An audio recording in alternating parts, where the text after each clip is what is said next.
ప్రతిదినము ఉదయకాలమే దేవుని వాగ్దానాలు పట్టుకుని ప్రార్థన చేయడం it's blessing to all of us. మన జీవితాలకు ఎంతో దీవెనకరంగా ఉంటుంది. నేటి వాగ్దానము యెషయా 40:29 చదువుదాం.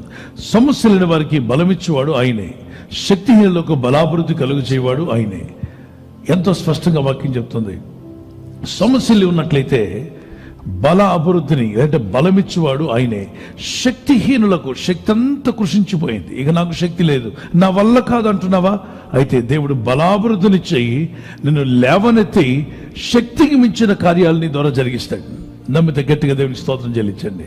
కృంగిపోవద్దు. దావీదు బాగా కృంగిపోయినప్పుడు అన్నాడు, నా ప్రాణమా యెహోవాను బట్టి ఆనందించు, నీ దేవుడు నాడు ఆయన్ని బట్టి ఆనందించు. శరీరాన్ని చేసిన దేవుడు నీ శరీరానికి స్వస్థత దయచేయునుగాక. నెగ్గమ 15:26 నిన్ను స్వస్థపరిచే యెహోవాను నేనే.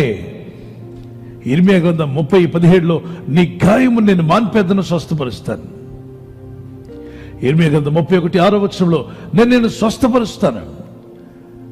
మార్క్స్ వార్త 9:23 సమస్తము దేవునికి సాధ్యమే నువ్వు నమ్మగలిగితే. మార్క్స్ వార్త 10:27 nothing is impossible with God, దేవునికి సమస్తం సాధ్యమే. ఇర్మియా గ్రంథం 32:27 సర్వశ్రేణులకు సృష్టించిన దేవునికి అసాధ్యమైందంటే ఇది నాకు కలదా? నీకు ఏది చేయలేడు చెప్పు, దేవుడు చేయగలడు. ఏలియా కూడా జీవితంలో విసిగిపోయాడు.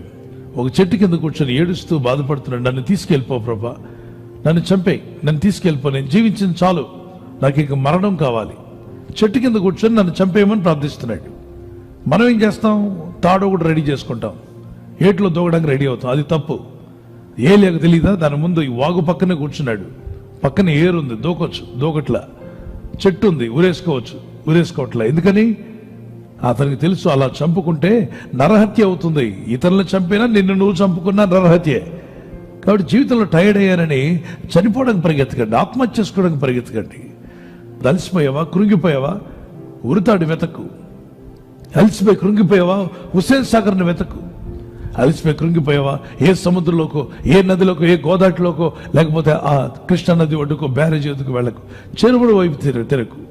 చెరువుల దగ్గర కూర్చొని, నదుల దగ్గర కూర్చొని చావడానికి ప్రయత్నం చేయకు. దేవుని వైపు చూడు.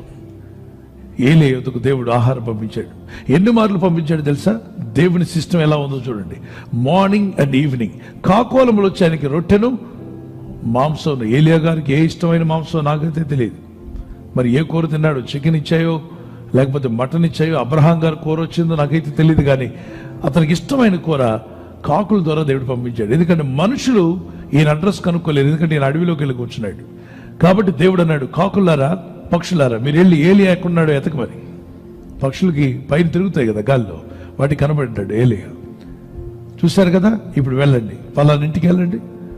అక్కడున్న వాళ్ళకి ప్రేరేపించాడమ్మా, మీరు రొట్టెలు చేసి ఆ బయట పెట్టిన వేడి వేడి రొట్టెలు, కాకులారా ఒకదాని తర్వాత ఒకటి తీసుకెళ్ళి నా దాసునికి పెట్టమని. ఒక్కొక్క కాకి ఒక్కొక్క రొట్టెని పట్టుకోవడం, వేడి వేడి రొట్టెని అది గాల్లో ఎగురుకొని గాల్లో ఎగురుకుంటూ వచ్చి ఏలియాకి ఇచ్చాయి. ఒక అప్పముందు అన్నాడు, ఈలోగా మరి కోరేది ప్రభా అనేలోగా వచ్చేసాయి 10 కాకులు, ఒకదానికి ఒకటి ముక్కలు పట్టుకొని వచ్చి ఇచ్చాయి. దేవుడు ఏలియాకు బలం ఇస్తే మీకు కూడా బలం ఇస్తాడు. కృంగిపోయిన ఏలియాను లేవనెత్తుతాయి, మిమ్మల్ని కూడా లేవనెత్తుతాడు. అలసిపోయాను, నాకు ఇక ఈ జీవితం వద్దు అనుకున్నటువంటి ఏలియాకు గొప్ప జీవితాన్ని ఇచ్చి అద్భుతంగా వాడుకున్న దేవుడు మిమ్మల్ని కూడా గొప్పగా వాడుకోబోయే రోజు రాబోతుంది యేసునామములో. ఒకవేళ భార్య వల్ల భర్త వల్ల భార్య, పిల్లల వల్ల తల్లిదండ్రుల వల్ల పిల్లలు విసిగిపోయి ఉంటాయి. ఉద్యోగంలో, వ్యాపారంలో, దుష్టుల వల్ల, మూర్ఖుల వల్ల, మోసగాళ్ళ వల్ల, వీళ్ళందరూ మీ పై అధికారుల వల్ల వారు మిమ్మల్ని విసిగిస్తున్నారేమో, మీ మీద నేరం అవుతున్నారు. మీరు చేసిన మంచిని గుర్తించుకోండి. ఎప్పుడు మీరు చేసిన తప్పిదాలే మీకు గుర్తు చేస్తున్నారా? బాధపడద్దు. ప్రభు వైపు చూడండి. నన్ను లేవనెత్తు నాయన, నాకు శక్తినివ్వండి ప్రభా, సమస్యలైన వారికి బలాభివృద్ధిని స్థానవుగా తండ్రి అని ప్రార్థించండి. ఎవరు నీ దేవుడు? సమస్యలైన వారికి బలం ఇచ్చేవాడు. నువ్వు సేవిస్తున్న దేవుడు ఎవరు? శక్తిహీనులకు బలాభివృద్ధినిచ్చేవాడు. నీవు ప్రార్థిస్తున్న దేవుడు ఎవరు అంటే గుండె చెదిరిన వారిని బాగు చేయవాడు. నీవు ఆరాధిస్తూ మొరపెడుతున్న దేవుడు ఎవరు అంటే నలిగిన వారికి న్యాయం తీర్చేవాడు. నీవు ఆరాధిస్తూ ప్రార్థిస్తూ ప్రభు సన్నిధిలో మొరపెడుతున్నావే, ఆ దేవుడు ఎవరు అంటే విరిగిన హృదయం గల వారికి ఆసనుడు, నలిగిన మనస్సు గల వారిని రక్షించేవాడు, కృంగిపోయిన వారిని లేవనెత్తువాడు, పెంట దిబ్బల మీద నుండి బేదలను పైకెత్తువాడు. ఎంతో మందిని పైకెత్తాడు, మిమ్మల్ని కూడా పైకి లేవనెత్తి ఆయన వాడుకును గాక. యేసు ప్రభు యొద్దకు వచ్చిన వారు నిజంగా ప్రభుని రుచి చూస్తే ఎట్టి పరిస్థితులు కూడా ప్రాణం తీసుకోరు. ప్రాణం పోసిన వాడే ప్రాణం తీయాలి తప్ప నేను మాత్రం చావును అంటారు. ఎందుకో తెలుసా? వారు దేవుణ్ణి ఎరిగి ఉన్నారు కనుక. యెహోవా ఉత్తముడని రుచి చూసి తెలుసుకోండి. అందుకే మీ ఆత్మలోకి రమ్మని ప్రార్థన చేయండి. ప్రభా, నా హృదయంలోకి రమ్ము, నా ఆత్మలోనికి రమ్ము ప్రభా. ఆత్మ విషయమే దీనిలోని వారు ధన్యులు, పరలోక రాజ్యం వారు అన్నావు కదా. ఇదిగో ప్రార్థిస్తున్నాను, నా ఆత్మను యెహోవా దిక్కునకు ఎత్తుకొనుచున్నాను. సో శరీరంలో అలసిపోయిన వారు ఏం చేయాలి? నా ప్రాణమా యెహోవా వైపు చూడమని ప్రార్థనలు కూర్చోండి, దేవుని దగ్గర మొరపెట్టండి, దేవుని వైపు చేతులెత్తి ప్రార్థన చేయండి. మోషే చేతులెత్తినప్పుడు సహాయం వచ్చింది. విలాపవాక్యములు 3వ అధ్యాయం 42-43 వచనాల్లో మన హృదయమును, మన చేతులను మన పరలోకమందున ఆకాశమందున్న దేవుని తట్టు మన చేతులు, మన హృదయాన్ని ఎత్తుకొని ప్రార్థిద్దామని. మరి ఆత్మ యెహోవా దిక్కునకు చూసి ఆత్మను ఎత్తుకోండి. 25వ కీర్తన 1-2 వచనాల్లో యెహోవా నీ దిక్కునకు చూచి నా ఆత్మను ఎత్తుకొనుచున్నాను. అప్పుడు ఆయన అలసిపోయిన నీ ఆత్మకు బలం ఇస్తాడు. శరీరం, నా ప్రాణము, నీ ప్రాణాన్ని, శరీరాన్ని ప్రభు వైపు చూసి ప్రార్థన చేసి మొరపెట్టినప్పుడు, సహాయం అడిగితే శరీరానికి బలం ఇస్తాడు. మనసు కృంగిపోయినప్పుడు మీ భారం యెహోవా మీద ప్రార్థన చేయగా ఆయన బలం ఇస్తాడు. ఈరోజే ప్రార్థన చేద్దాం. నా ఆత్మను, నా మనసును, నా శరీరాన్ని నా దేవుడైన సృష్టికర్త వైపు ఎత్తుకొనుచున్నాను, నాకు బలాభివృద్ధినిచ్చేవాడు ఆయనే అన్నవారు.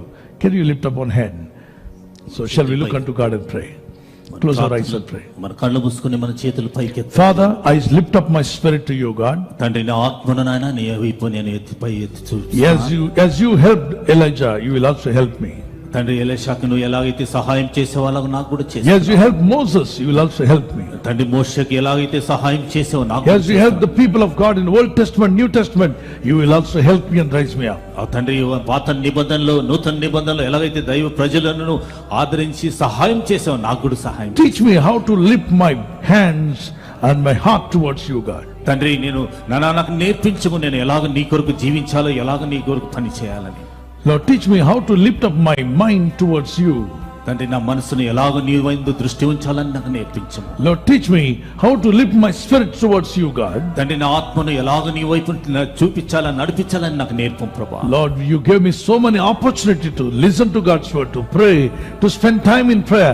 In that way, I am lifting my spirit, soul and body towards you.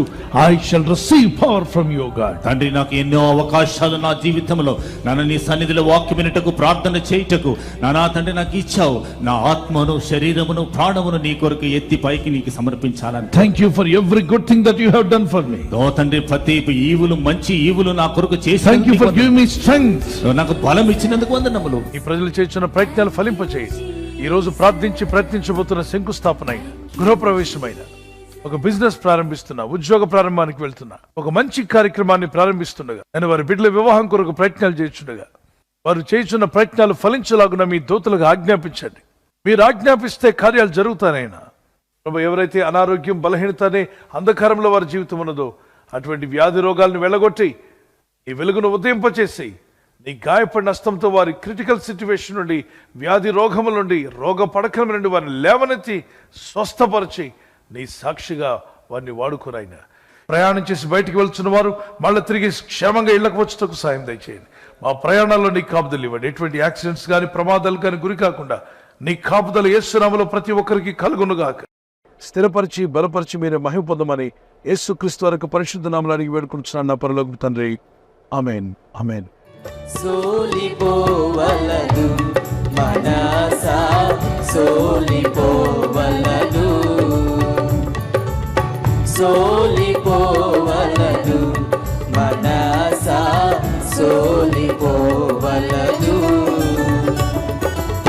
నిలుగని పిలచిన దేవుడు విడిచిపోవునా,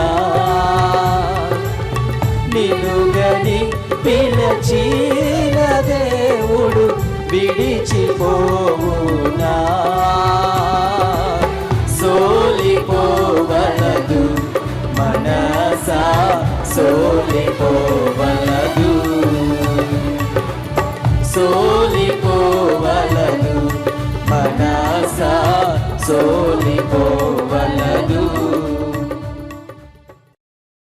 బర్త్డే జరుపుకునే వరకు happy birthday to you. Many more returns of the day. God bless you. మీకు వాగ్దానం 1 పేతురు 3:9. ఆశీర్వాదమునకు వారసులగుటకు మీరు పిలువబడితిరి. మనం పిలువబడింది ఆశీర్వాదానికి కారకులగడానికి. ప్రార్థించండి ఈ వాగ్దానం పట్టుకొని. May the lord bless you. Blessed happy new year to you. మరి ఎవరైతే యానివర్సరీ జరుపుకుంటారో మీ అందరికీ వాగ్దానం ద్వితీయోపదేశకాండం 31:8. నీ ముందర నడుచువాడు యెహోవా, ఆయన నీకు తోడయుండును, ఆయన నిన్ను విడువడు, నిన్ను ఎడబాయుడు. భార్య భర్తలుగా మీ ఇద్దరు ఈ వాగ్దానం పట్టుకొని ప్రార్థన చేయండి. Happy wedding anniversary. Many more returns of the day. God bless you. ప్రభు మిమ్మల్ని ఈ వాగ్దానంతో బలపరచును గాక. భార్య భర్తకు లోబడాలి, భర్త భార్యను ప్రేమించాలన్న ఈ ఆజ్ఞకు విధేయులైతే మీ ఇల్లు అద్భుతంగా ఉంటుంది, కుటుంబం సమాధానంగా ఉంటుంది, దేవుని చిత్తం నెరవేర్చే కుటుంబంగా మీ ఇల్లు ఉండును గాక. God bless you. ఈ ఛానల్ ను మీరు సబ్స్క్రైబ్ చేసుకోవడం వలన 2 పనులు జరుగుతున్నాయి. ఒకటి, సువార్త జరుగుతున్నది, ఆత్మలు రక్షించబడుతున్నాయి. రెండవది, పేదలకు అనాథలకు ఈ ఛానల్ ద్వారా సహకారం అందించడం జరుగుతుంది. మనం సబ్స్క్రైబ్ చేసుకోవడం వలన అందరికీ సహాయం చేసిన వారమవుతున్నాం. ఖచ్చితంగా ఈ యూట్యూబ్ ఛానల్ ను సబ్స్క్రైబ్ చేసుకొని బెల్ బటన్ ను క్లిక్ చేయండి. మీకు వెంటనే మెసేజెస్ పంపబడతాయి.